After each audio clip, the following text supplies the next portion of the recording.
You're listening to the Griffin Sports Insider Podcast, live from Hi-Ho Bar and Grill in St. Joseph, Missouri. It's our live weekly chat with Missouri Western coaches and athletes. Here's your host for the Griffin Sports Insider Podcast, Tommy Rezach.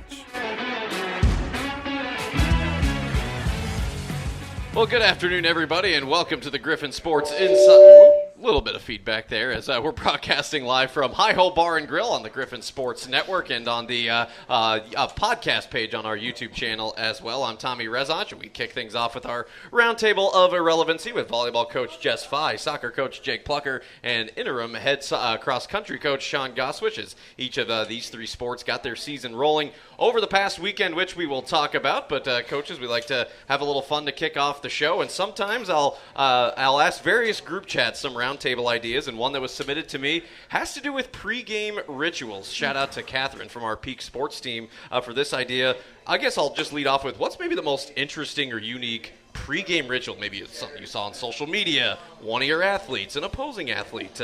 Most interesting pregame ritual you've ever heard of or seen? Heard of or seen? Yeah. I mean, I just have I bring the visor out for game day. Okay. You know, yeah. I get some heat for that, but I don't care. Yeah. And then, again, hardly ever in anything other than shorts. Yeah. So, I mean, those are the two things I do. Yeah. When it's freezing. Yep. Well, I guess I'll follow up to that is what was, when you guys were athletes, what was kind of your pregame routine ritual, the thing you had to do before competing? I was very superstitious, so Yeah. I had the order of events that I had to do. I taped my fingers. I had to tape them in the exact same order. I had to put my left suck on, my right suck on, my right. So I just had like a order of events, same playlist. I was never in the locker room. I was always in the athletic training room. Like, they were always having dance parties, and I was just like, gotta be in the training room. What was like the Jess Fye hype up song back in the day? Oh God, my team makes fun of me for this actually. So, I was already, as you know, this pretty intense person. So I never listened to like super hype up music. Could you imagine me listening to like metal rock and then go play volleyball? Like, I would be like an absolute nut job. So I actually listened to like John Legend before games, and just like you had to get a little zen going on so I could calm down a little bit. That's good. That's Yeah. balance right there. Yeah. Sean, I mean, I ran cross country in high school. I wasn't very good, but I like to at least run around and stretch out a little bit. I mean, what's maybe the most unique thing you've seen a runner do to get ready for a race? I mean, you've been to a cross country meet before, and those who haven't, the line to the porta potty is nuts right before a meet. So that's like a ritual for everybody. Pre-race ritual. Hit the porta potty one more time. Yeah. So, Jess, you said you were superstitious as an athlete. Sean, Jake, it could be about sports or anything else. Are you very superstitious? What are you most superstitious about? I like to think I am, but then at the same time, nowadays, not so much. No. You know, like as long as we're there by the time we need to be there, and we have all the equipment and everything that we need, then it's just kind of roll it out and see what happens. Yeah, my superstitions have definitely gone away. Yeah. My biggest thing is just putting like good karma out there. Like, don't talk bad about a team because they might come and get you. Like, you just got to put good karma out there I don't want that to come and bite me. Yeah. Karma's a real thing. Yeah. I guess the last one, I remember Coach Fenwick, who will be with us later. I remember talking to him last year, and that I always see him walking laps around the field. And I'm always wondering what's going through his mind. Is it we count down to kickoff or count down to the first serve or the starting gun? When you're about 30 to 15 minutes out from the start, I'm curious, what is going through your mind most typically? Like, is it like a last-minute checklist? Are you thinking about the other opponent? Are you clear in your mind? Like, when you got 15 minutes before the start, like, what's the most common thing you're thinking about at that point? Just trying to clear my mind so that way we can be calm and composed, and kind of the whole indicator of if we are, then hopefully they will be as well, and just allowing us to kind of visualize, hopefully, putting good thoughts and vibes out to the field, and hopefully the results follow. Yeah. Sean, your first meet as our head coach this past Friday, what was kind of the big thing going through your mind leading up to the start? Sure. I mean, it is very much a checklist, right? There are certain times that you hit, you warm up at this far before the race, make sure we're doing dynamics this far before the gun, and then spike up like 10 minutes before, beyond the line 5 minutes before. So it's a bit of a checklist, and I just oversee and make sure everybody's doing what they're supposed to be doing. Sure. And we'll break down that meet from this past Friday. And volleyball, they were in Pittsburgh. They're going to Colorado this weekend. We'll talk about that. An undefeated start for volleyball and soccer. Soccer at home picking up a pair of matches. Yeah, give yourselves a hand. That was fun to watch in person and then to read about as the Griffins were in Pittsburgh on Friday, Saturday. So lots to break down. And, yes, it's our home opening football weekend as well. We'll break that down, too. Coaches, thanks for coming up here. We'll talk to you in a little bit. Sounds good. Easy one. All right. Thank you, Jess Fye and Jake Plocher. And Sean Gosewisch will stay with us as we'll talk cross-country in the next segment. Again, football home this Saturday to Missouri S&T at 6 o'clock. Men's and women's golf currently in action. The men in Warrensburg. The women's team is in Tulsa today and tomorrow. We'll check on those scores as we go throughout the show. Soccer's got a couple of road matches this week. They're at Wayne State Tuesday, Missouri S&T Friday, and volleyball in action on Friday and Saturday in Denver, Colorado for the Colorado Premier Challenge. That's what we've got cooking here this week. Let's take a break, and cross country, they'll get a week off from competition this week, but we'll break down the meet that just was the Platte River Rumble Gold at Mahoney State Park in Nebraska. So we'll break that down when we return. We're glad you're with us. It's the GSI Podcast, live from Hi-Ho Bar and Grill on the Griffin Sports Network. Continuing from Hi-Ho Bar and Grill on our Griffin Sports Insider Podcast, I'm Tommy Rezanch. Cross-country coach Sean Gosewisch already here for the Roundtable of Irrelevancy, and here to lead us off in our interview segment. The Griffins opening this 2025 season up near Ashland, Nebraska, Mahoney State Park, just west of Omaha, for the Platte River Rumble Gold. And, a wide variety of talent at this meet. Division I teams, some JUCO, NAIA, and a handful of MIAA schools, including Missouri Western. The Griffin men placing 9th, the women 10th. A couple of PRs on the men's side. Weemach Gilo and Logan Sote, each getting some PRs. Abby Kinney leading a group of freshmen behind her. Abby Kinney, the fifth-year senior, the first Griffin across the line in the women's race. So a 5K for the women, 6K for the men, and lots of youngsters making their collegiate debut in that race. Just thoughts on how everyone performed? Sure. I mean, it was definitely a mixed bag, right? We had a lot of good things on the front end from our returners, like you mentioned. Weemach had a great race. I thought Abby did very well for herself, with the understanding it's been a year since she's been on a cross course. Yeah. So that first one's always a doozy. Logan, he ran over 20 seconds faster at this same meet this time this year than he did last year. And that's just tangible progress, right? So a lot of good things from the returners. And then, like you mentioned, putting a lot of freshmen on the line for the first time. And there's some nerves when you line up next to Nebraska and then K-State's 2 boxes over, right? Creighton's 3 boxes down. So, the nerves were there. But I thought they handled themselves pretty well. Pretty exciting opportunity, to say the least, getting to go up against athletes like that. And then there were some men who made their debut as well.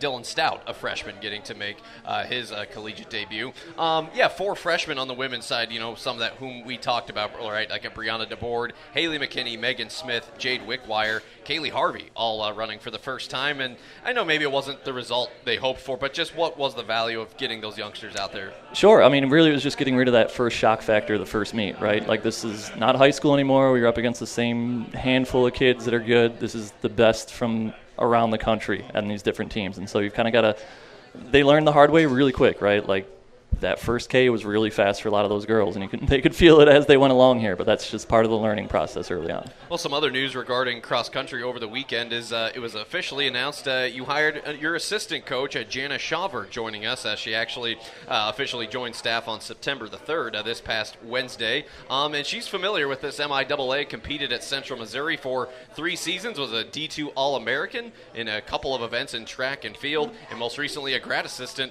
at Angelo State in the state of Texas, and we know Angelo's a very successful athletic program and a lot of things. Just your impression of Jana and just how she'll kind of fit into what we're doing here. Sure, she's knowledgeable. She's got the experience, like you mentioned. She was writing programs at Angelo State. She has a wealth of experience with her own athletic career, specifically in that 4.8 range, which is less of a strength than my distance kind of side of things. So she'll be a good complement to what we're doing, and I look forward to working with her throughout the next couple of years.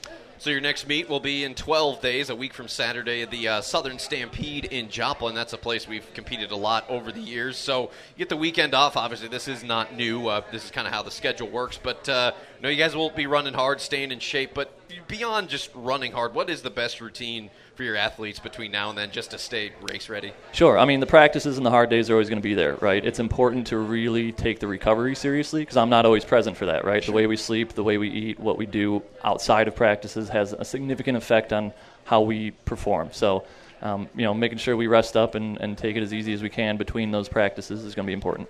Cross country is so unique, right? Because there's only 2 regular season meets left before the MIAA Championships in Pittsburgh, October the 25th. And for the second year in a row, we'll have the Griffin Invite on October 4th. Looking a little ways down the road, but before then, the Southern Stampede from the Tom Rutledge cross country course in Joplin on the 20th of September. That's the next time we'll see Griffin men's and women's cross country in action. You can read the full recap with the results from the weekend's race at GoGriffins.com. That's interim head coach Sean Gosewisch. Sean, congratulations on making the hire, getting this season going, and we'll talk to you down the road. Thank you very much. There you go, Sean Gosewisch joining us on both the roundtable and now on the cross country segment. So we appreciate his time and his knowledge. We'll keep things rolling. We'll take a break, and let's talk soccer next. And talk of opening weekend, soccer had themselves a good one, a couple of regional wins against Bemidji State and Northern State, and no rest for them. They're right back on the road. They're going to face Wayne State tomorrow night and then Missouri S&T on Friday. We discuss it next on the GSI Podcast, broadcasting live from Hi-Ho Bar and Grill on the Griffin Sports Network.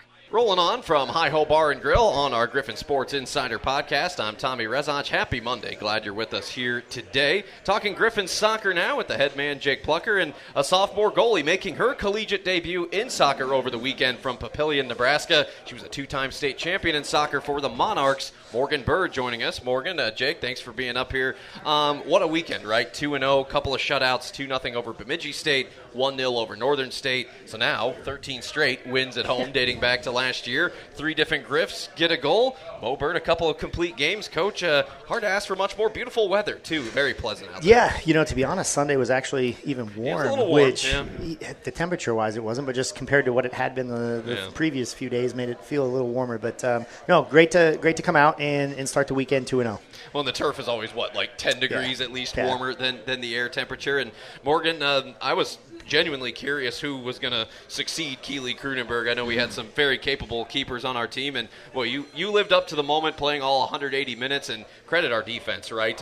Not a ton of shots on goal that you had to face, but you stood ready.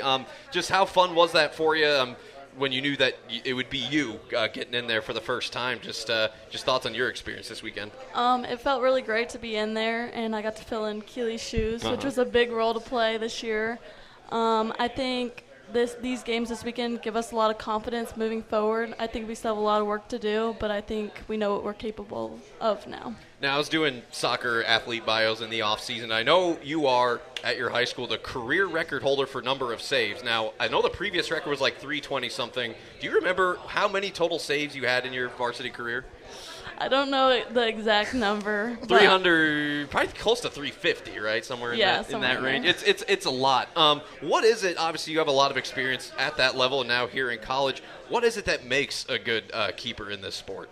I think what makes a good keeper is just backing your teammates up and having their backs. I think we have a great back line this year, so I give most of the credit to them.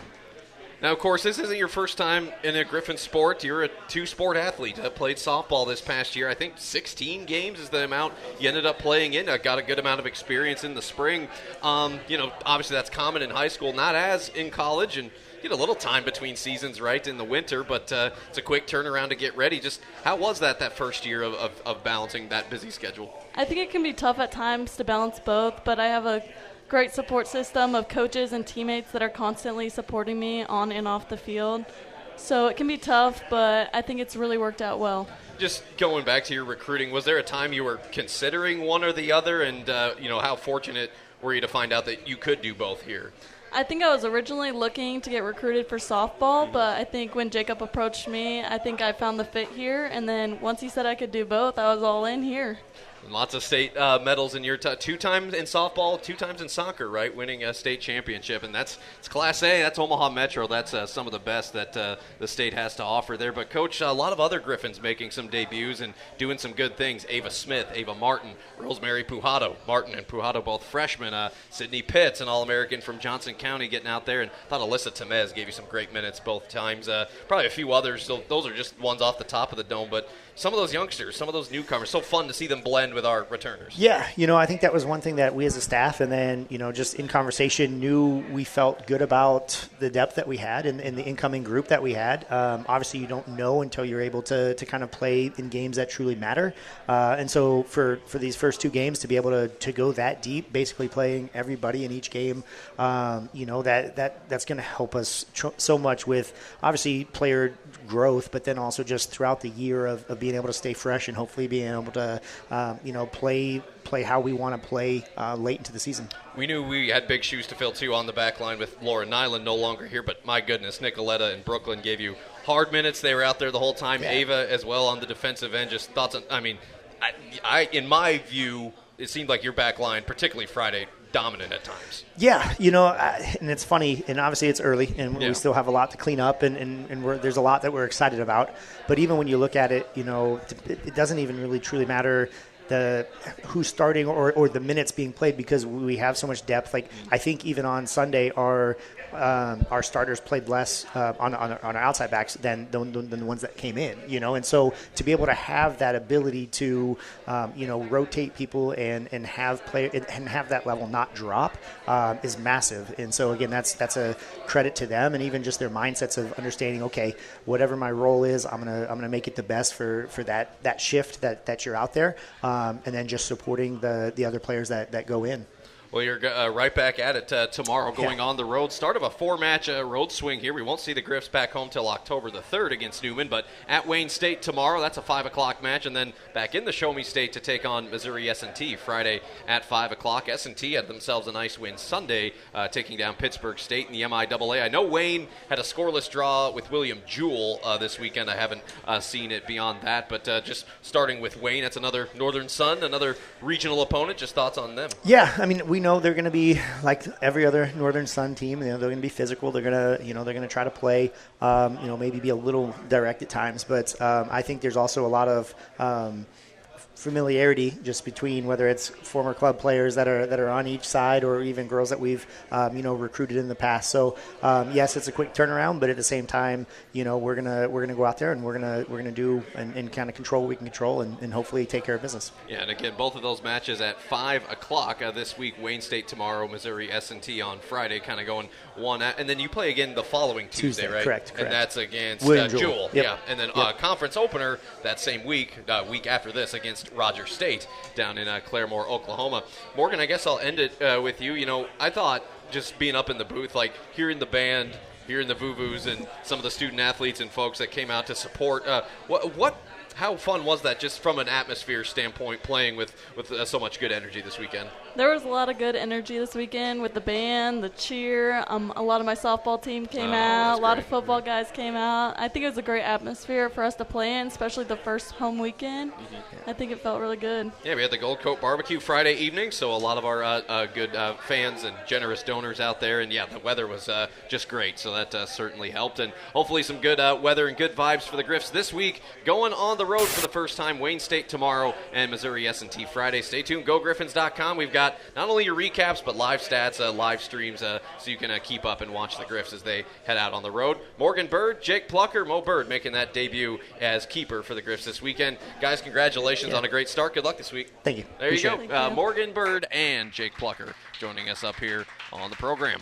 Keep things rolling. We'll talk to another one of our student athletes and another coach. We'll shift gears to volleyball. And, yes, they were away from St. Joseph, but, boy, did they have themselves an exciting weekend going 4 for 4 at the Gorilla Classic in Pittsburgh. We'll talk with the head coach, Jessica Fye, and senior middle blocker, Trista Marx, seeing her first time as a Griffin middle. We'll talk to Trista about the weekend as well. That's next. It's the GSI Podcast from Hi-Ho Bar and Grill, back in 1 minute. Continuing from Hi-Ho Bar and Grill on our Griffin Sports Insider Podcast, I'm Tommy Rezach, talking about another Griffin team that debuted their season and didn't lose. Griffin volleyball 4-0 to start the year under fourth-year head coach Jessica Fye, and a first-year Griffin, a senior middle from Lyman, Colorado, a transfer of the University of Nebraska at Kearney, Trista Marx. Trista, welcome. Thanks for being here. And, Coach, yeah, what can you say? 4-0, couple of sweeps, couple of 5-set victories, 2 regional wins, a conference win. You played Pittsburgh State as well, beat them in 5, an exciting one against Lubbock Christian on Saturday to round things out. I know that probably got a little,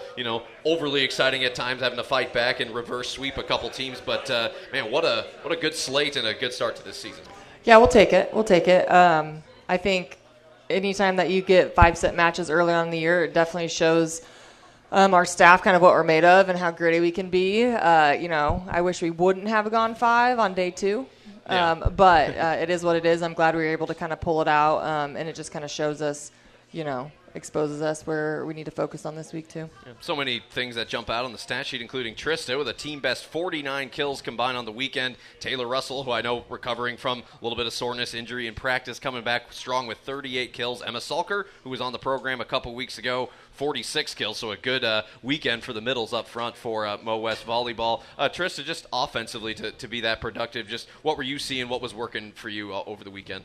I feel like we've talked about it with Coach as well, just like hitting more of the one seam of like at the setter, deep corners, just kind of working that. Yeah, and we'll get to know Trista a little bit more. Again, native of Colorado, and she's played in this MIAA a lot for the Lopers. But, Coach, just as we were excited to see Mo Byrd be the keeper, we were wondering who's going to be the setter. Haley Barsky comes in, 93 assists through 4 matches, had the double-double with 11 digs against Lubbock Christian. Just thoughts on how Haley performed in that role. Yeah, she's definitely our most experienced setter. The other 2, one's a transfer, one's a true freshman. Right. Barsky got a lot of repetitions 2 years ago when Nessa was dealing with her injury, so she saw the court a lot as a freshman. Didn't see it as much last year, but has always been a student of the game, has learned a lot from Nessa. It shows us the most confidence in running an offense and what I expect in running an offense. So I thought she did a really nice job. We found our middles, which is something that notoriously our program has struggled with. No offense, Nessa. So I'm glad we were able to find our middles and get them going, because if our middles don't have a weekend like they had, I don't know if we would have been 4-0. Yeah, and you talk of 5-set matches, that was kind of something we talked about late last year. We had 4 losses that went to 5 sets. To get a couple of those confidence builders that early, neutral site, in the case of Pittsburgh State, that's a true road match. So to get that under your belt so early, how beneficial can that be? I think the Pitt State match was a huge grit test for us, and just kind of showed, I'm not going to lie, it was set 3. I think we were down like 18-9, and I'm like, what am I going to say to this team in the locker room when we just get swept, by a team that really didn't make the conference tournament? Testament to them, and I said this to their coach, we got blocked 26 times that match. And I told her, I said, I've never been a part of something so smothering before. Like, in anything we tried, we just could not get it past the block, and it was very overwhelming. Then we started to do that to them, so it kind of balanced out a little bit.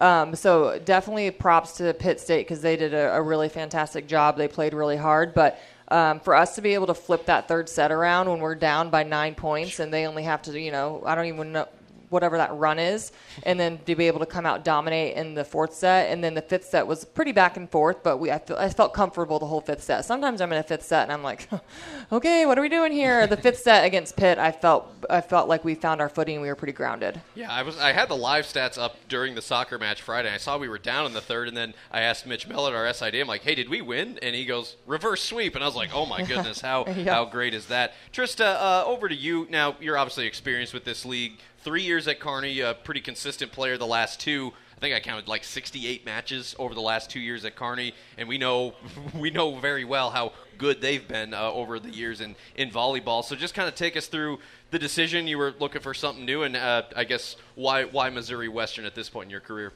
I love the program and just how competitive, within the last 3 years, how the switch has been, and just the girls. The girls have been amazing. The coaching staff has been amazing.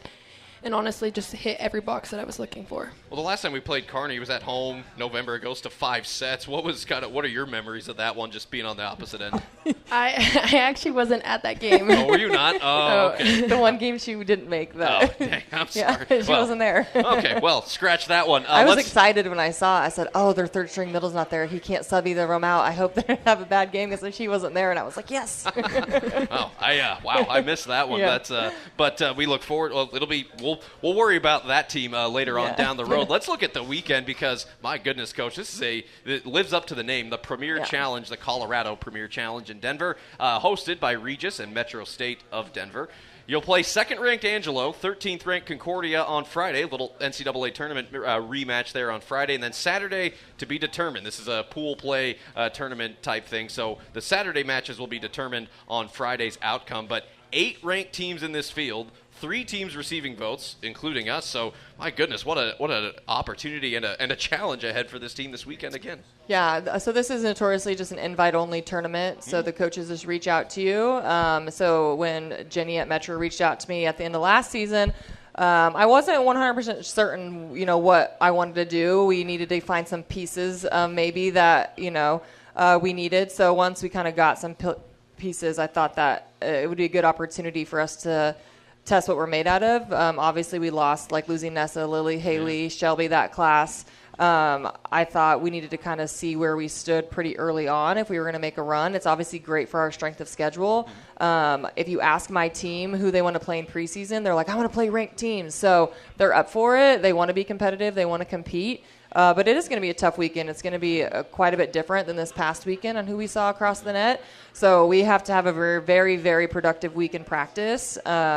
And we need people to, turn it on. Like, I need my middles to maintain what they've been doing, but then we need to have a lot of production from our pins this weekend, which we did not see this past weekend. Yeah, the teams off the top that I remember being at Wayne State's in the field, West Texas A&M, Angelo, like we talked about, Concordia, who we saw in December in the NCAA tournament up there in St. Cloud. So we know this is going to be a stacked field. And Trista, just kind of closing this up, you fill the shoes of a great player in Lily Kurz. We talk about what Nessa did when she was a player. So, but to be alongside someone as veteran and as valuable as Emma, what did this weekend do for you just confidence-wise going forward this year?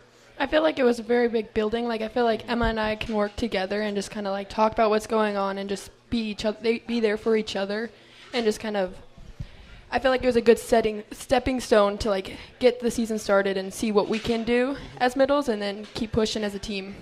Well, Trista, we're glad you swapped the blue and white for black and gold, and we value what you're doing and look forward to the rest of it. And, Coach, great start, and safe travels and good luck this weekend. Thank you. Going to the mountains to play first off against Angelo State, Concordia St. Paul. Friday, those matches at 11 a.m., 3 p.m. Angelo first, Concordia second, and then Saturday, we'll see, depending on how everything shakes out. But whoever you play in this thing, it's going to be big-time volleyball, so stay tuned to GoGriffins.com. Ladies, thanks so much. Thank you. There you go. Again, Trista Marx and Jessica Fye joining us here on the program. Still got a bit of time left in the show. We're going to take a break. We'll come back, talk football. Home opener at last. We were in Sioux Falls, then we had a bye week, and now we're home for the next 2 weeks. Our final non-conference game is an in-state showdown against Missouri S&T, and the Miners do come in at 2-0 after a couple of victories of their own. So we'll talk with Coach Fenwick, quarterback Kane Donovan, running back Rickie Dunn. They'll be up here to discuss it as well. So that's all straight ahead in 2 minutes. You're listening to the GSI Podcast from Hi-Ho Bar and Grill. All right, we are back on the GSI Podcast from Hi-Ho Bar and Grill, and Coach Fenwick came up here a little nervous. He said, "How are you gonna grill me this time, Coach? I'm gonna do my best." No, I said, "How are you gonna throw me under the bus this time?" That's right. Yeah, that's right. Yeah. Well, I vowed that won't happen today. Yeah, you usually call me out on something. Yeah, well, no calling out. We're going to keep things positive, and Coach Fenwick brings along a couple of his players. Let's do introductions. On the left, sophomore running back from Columbia, Missouri, a standout at Battle High School, Rickie Dunn, and a second-year Griff as well, a junior quarterback from Oklahoma City, in his 5th career start as a Griffin there last Saturday, Kane Donovan. Kane, Rickie, thanks for being here. Coach, you as well. Well, it's an off week, kind of we play week 0, then we're off. Us and Central Missouri had a bye week this week. So, Coach, just starting with you, you said it was odd, coming off Labor Day weekend, not prepping for a game, but now we're here. We're back home. We got a game. Just what has this last week and change been like for you and the guys? Well, I think it's been good. I mean, originally I wasn't real fired up about an early bye week, week 2, but, the circumstances as they were, and coming off the loss against Augustana where, had a lot of mistakes, we were able to kind of take a lot of those things and kind of, put them into last week's practices and work on some things and fix some things. And I think you kind of get, when you play a good team, they're going to find the weaknesses and they're going to find things that, that maybe you got to get better at. And so it's allowed us to do that. And we had 3 practices, Wednesday, Thursday, Friday. Just able to kind of break it down and work on what we needed to work on and what we need to get better, because it's not really about getting better for this next game, but it's getting better for the whole season. It's still a long season. We got 10 games left, and it's all on film, and so we got to make sure that we shore up things that we kind of left out there, and so it's allowed us to improve. We work a lot of different end of game situations. We looked at different coverage stuff that we had some busts on, and just simplifying some things and and then just, getting better at what we do. Yeah, and I guess same vein for you guys, just in meetings and in conversations, what's that level of urgency been like, and just how fired up are you guys to go out there and maybe right some wrongs and just prove to people that we got a pretty good team here? Oh, sorry, you're muted there. Oh, there you go. Go ahead. Good? Yep, go ahead. Yeah, I think we were just ready to get back out there. Mm-hmm. It kind of sucked just sitting on that, a bye week with the loss, but I think Rickie can tell you, too, we're just ready to get back out there and compete again. Yeah. Rickie, you had your first collegiate touchdown this past Saturday. I thought, Coach was up here last week and saying, by the numbers, we were running pretty sound, about 4 or 5 yards a carry, and that's a position group I know we're excited about with B. Hall, Morrell Fountain, Jaden Williams, plus 4 now veteran starters on that offensive line.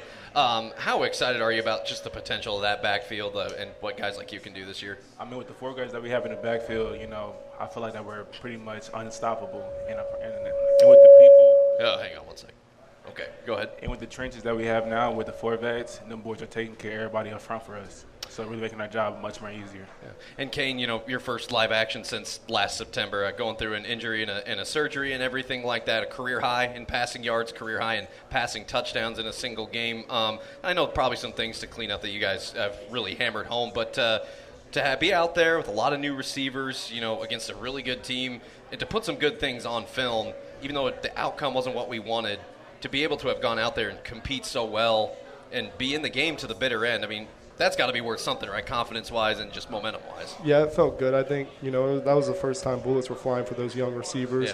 Yeah. I think it's just now time to take what they learned in practice and bring it to the game and be in the right spots. But, yeah, they did good. I think we're going to do a lot better this upcoming Saturday. Yeah. Some new faces at receiver with 4 seniors from last year, but, man, Bryce Marcus now getting to make his debut. That was the first touchdown that got us going. And then guys who've been on this team, like a Bryce Page, like an Isaac Gatab, getting to be a little bit more involved. What's it been like just kind of – there are guys that have been on the team that have known you, but to be playing with them now live action, how's that kind of connection coming along? Yeah, it's been good. We put in so much work since spring, and then the whole summer. I think we were with each other every day of the week, every day. So we put in so much work, and through the ups and downs, we know the work will show. So just gotta stay grounded and keep going. Yeah. Coach, on the other side of the football, defensively, we know there were some good things, but there were some chunk plays given up through the passing game. We stopped the run well. He, able to get some big stops on 4th down. Just from your vantage point, what's Coach EJ been working on the hardest this past week? I mean, it's a lot of the little things, a lot of leverage stuff, and knowing where your help is at, and from a coverage standpoint. And so we've been kind of working together this week as far as like, okay, what are route combinations that you need to see, what are formations you need to see, what are some things that so that we can make sure that we're giving our defense the looks that they need, and then vice versa. We're going to see an even front team this week, and so they're giving us their even front package, in practice, and we're doing a lot of good on good stuff. Where we're it's not as much. We're doing a little bit of scout stuff last week, but it's been a lot of our first group against our second group and vice versa and all that stuff. So. It's been good work, and then I think just situational football, understanding situations, we had a situation in the game where we're up, it's 3rd and 6, and we get a first down, we can end the game, and we didn't get it done, and there were some mistakes in that, and so just trying to put them in some kind of the feel of the game is on the line, and let's make sure that it doesn't have to be something that it's not. It's another play. It's 3rd and 6, just like it was 3rd and 6 in the first quarter. And so just go execute the play the way it needs to be executed, and not put the pressure on, I have to do this because it's all of a sudden the end of the game. So just trying to create some of that stuff, which we've been doing all camp, but just to try to bring that back and put us in 2-minute situation, defensively where the ball's on the minus 48 and the offense is down by 4 and we got to get a stop. And so there's just a lot of that stuff and just explaining what needs to happen and how we need to play it. And so it's just reps and now that we've seen it live and now you go back and you practice it and hopefully it kind of soaks in. Yeah. I want to talk about our athletes a little bit. Again, joined by our head coach, Tyler Fenwick, running back Rickie Dunn, quarterback Kane Donovan. Rickie, you come from a strong sports family, a football family there in Columbia. Redshirted your first year, and then last year, with B Hall going down, that, it was by committee, right? Jade and Morrell, you kind of sharing that load and things, and I think we saw bright spots from all of you. But just from last year to now this year, where do you feel like you made the biggest improvements? Do you feel bigger, faster, stronger going into the season? The places where I feel like I increased the most is really just my field awareness. You scoot that mic just a little closer to you, and then turn it up a little bit. Yeah, there, perfect. Go ahead. Right, there we go. Perfect. But yeah, so the places that I feel like that I increased the most was basically just my field awareness. Basically knowing where the double teams are going, just keeping an eye on the linebackers and all that too. Just making sure if it's going to be a nub side, make sure that corner is right there. Just basically just honing in on just the small details, because that's really what it's all about. Yeah.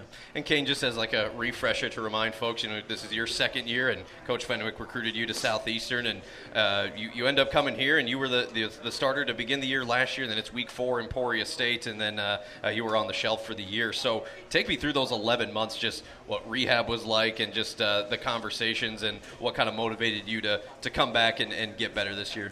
Yeah, just a lot of grind with Brooke, and the whole staff, just putting my head down, grinding, getting my knee back right, and then just in the spring, just learning what I've learned as kind of as a coach, almost like off the field, just seeing what I saw Coach Fenwick as being hurt, and just applying that, and then just So you were on crutches in the fall and then still unable to go in the spring, correct? No, I went in the spring. Yeah, okay. I was out for that whole season, just on the sideline, and almost like a kind of like a coach, a GA almost, just seeing how everything worked, not playing, and then in the spring that's when I came back. Well, it was kind of a shroud of mystery when we had our first show 2 weeks ago who would be QB1, and that's because the other two guys, Cody and Brandon, have stepped in when you got hurt, and they've started games, and they helped us in some in certain binds in a lot of situations. And I remember Coach saying last year that the camaraderie and the support amongst you three is unlike anything he's seen. I mean, what's that been like, just having those guys back and just kind of knowing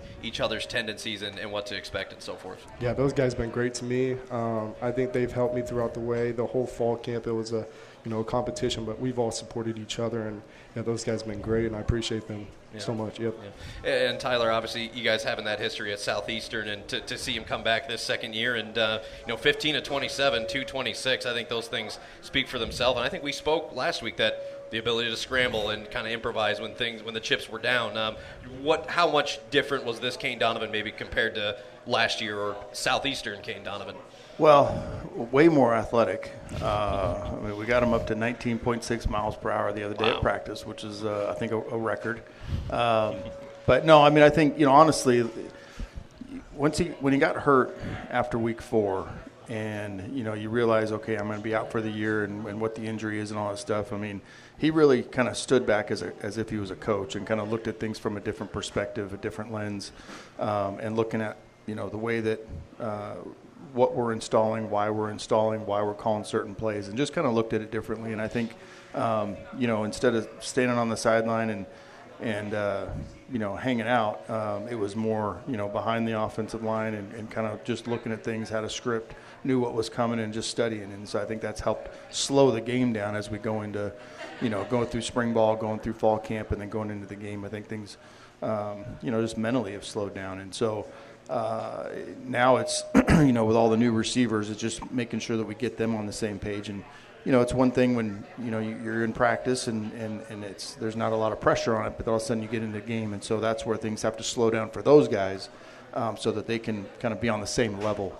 And that's what we're working towards right now. Yeah, we talked a lot about running backs. Brandon was with us at Media Day, but this guy getting his first career touchdown in a pretty pivotal moment in the game at that point. Just what's the growth you've seen from Rickie? No, he hit it on the head. We recruited Rickie, and he's big and strong and fast, and his film is incredible coming out of high school. And then you come here, and there's just a lot more detail that goes into blocking schemes and how defenses line up. And I think he realized that you can't just get away with just pure talent, but you really got to study, like he said, how the double teams happen, who's pulling for who, how the play is going to unfold. And so he's starting to see it mentally before the snap.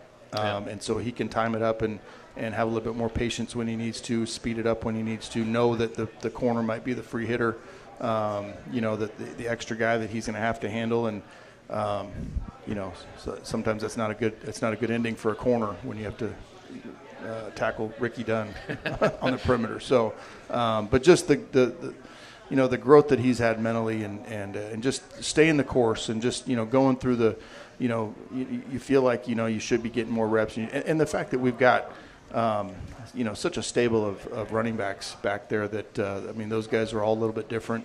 But Rickie just kind of keeps climbing, and he's got great feet. We've seen him, change direction a little bit better than he has in the past. And, the run, the touchdown run that he had broke like 2 tackles, broke right? 2 tackles, but he was patient, found the way to get backside and get in the end zone. And that's a product of somebody that just stays the course and just keeps getting better and keeps studying the game of football. Yeah, that was a touchdown coming off of the blocked field goal there in the fourth quarter. So, my goodness, what a seesaw of a game that was. But that's behind us as we get ready for this week's opponent, Missouri S&T. And like last year, we had to wait a couple weeks for our home opener, but it is coming up this Saturday at 6 o'clock. And the Miners from the Great Lakes Valley Conference, of course, a former MIAA member. This will be the first time in 12 years that the Griffins see Missouri S&T. And interesting schedule for S&T to open. They play NAIA Central Methodist, where former Griffin offensive coordinator Dave Brown has been their head coach the last few years. S&T beat Methodist like 51-10, and then this past Saturday I was following it. S&T was at Northeastern State. Still an MIAA member in every other sport, independent in football. S&T goes to Tahlequah in a wild game and beats the Riverhawks 27-24. Off the top, coach, they've got a quarterback that's throwing for a lot of yards. Defensively, 8 quarterback sacks through the first 2 games, and they've blocked 3 kicks through their first couple games. So you have an NAIA in there, an independent, a team that we had played for years consecutively until this year. Just what's stood out about S&T through their first 2 games? Well, I think, first of all, they're coached well.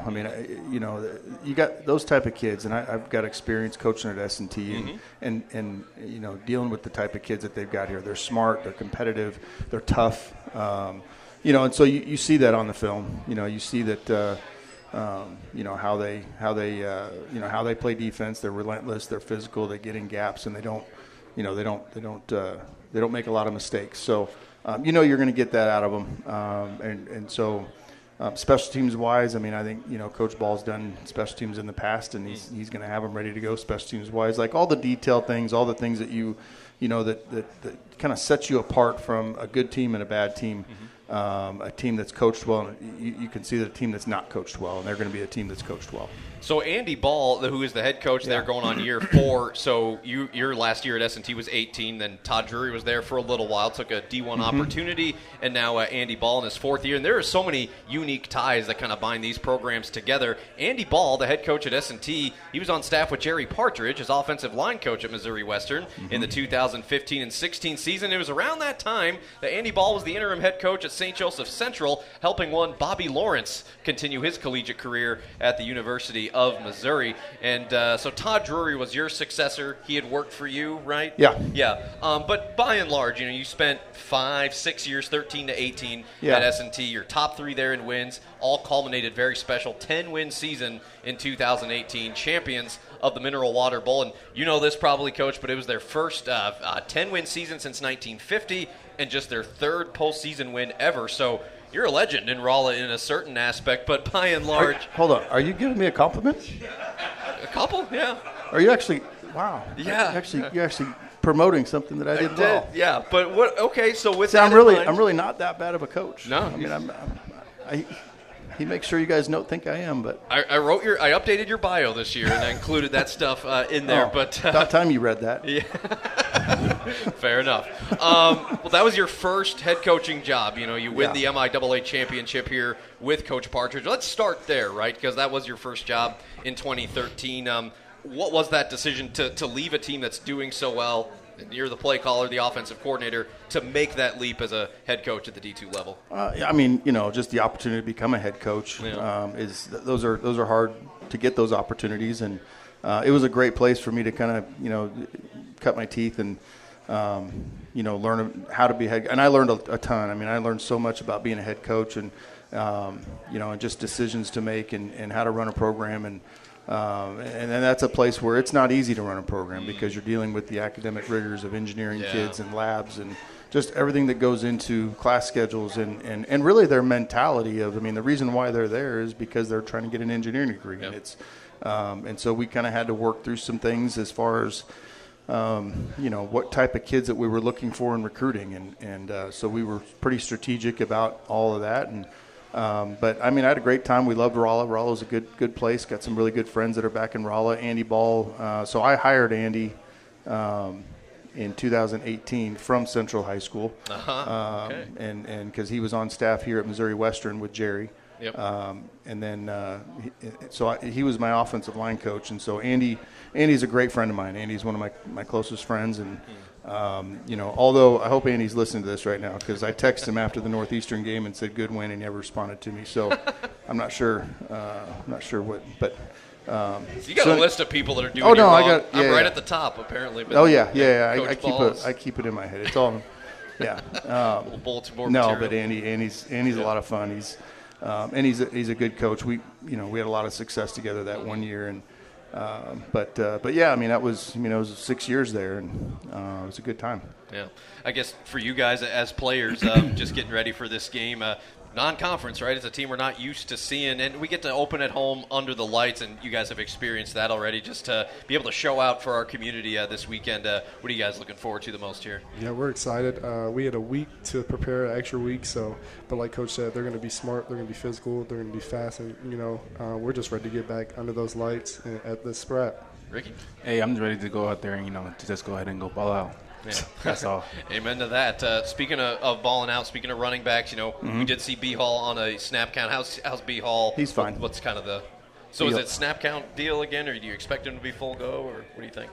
I don't know. We'll see. All right. I got to put on the journalism hat once in a while in this thing. So you haven't been good enough for me to give you that information, Tom. I got to earn it back. Earn some brownie points. Yeah. Well, I hope. Speaking of your time in Rolla, which was a good time, you're ranked third there in career wins, 37 wins. I hope that got me back in your good graces a little bit. And it was kind of neat just to kind of tie this whole thing back when you were new, getting ready for your first year. Kansas City Chiefs training camp, former Miner Tershawn Wharton coming off of injury, and I know he's moved on to a different team, but he had a great career with Kansas City. Yeah, great career. Y'all got to connect.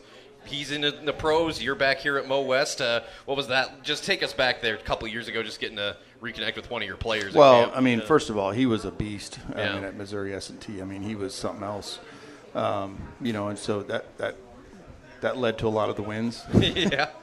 He was the MVP of the bowl You find out real quick when you have good players that they make you look good. So he was one of those type of guys. But, he was just so explosive. And he dominated that league, and he dominated. And honestly, he's had a great career with the Chiefs. They kept him around even after a knee surgery, and he bounced back. And, he's one of those guys that's just very locked in on football. He's now with the Carolina Panthers. Right. He just signed a huge multi-million-dollar contract this year, and so he's made it. The big check. So really happy for him. Excited for what he's going to do. I don't know. I haven't had a chance to look and see how the Panthers did. They play yesterday? They did. They played Jacksonville. I don't think they won that. They lost. Yeah. They did. Okay. Yeah. So. But yeah, I mean, just see guys like that come in as freshmen, and you don't know what they're going to be, and then you just see them develop, and you see them get bigger and stronger, and just the work ethic that he had and all that stuff, and really happy for him. Shout out Coach Plocher. He knew right away that big NFL guy over there. So yeah, no, that's terrific. Yeah, Turk Wharton was the defensive MVP of that Mineral Water Bowl in 2018, which was the last game that Coach Fenwick coached at S&T, and what a way to go out helping that team to a 10-2 record, 6 straight wins to end that year. But all these years later, back at Missouri Western, and here we go for the first time since 2013. These two will do battle at Spratt Stadium, 6 o'clock with the pregame at 5:30 on the Griffin Sports Network and the MIAA Network as well. Be there, be loud. It is a couple things: family night and St. Joseph Appreciation Night, and weather looks pretty decent from what I've seen. So get out there, be loud as we cheer these Griffs on to a victory here in 2025.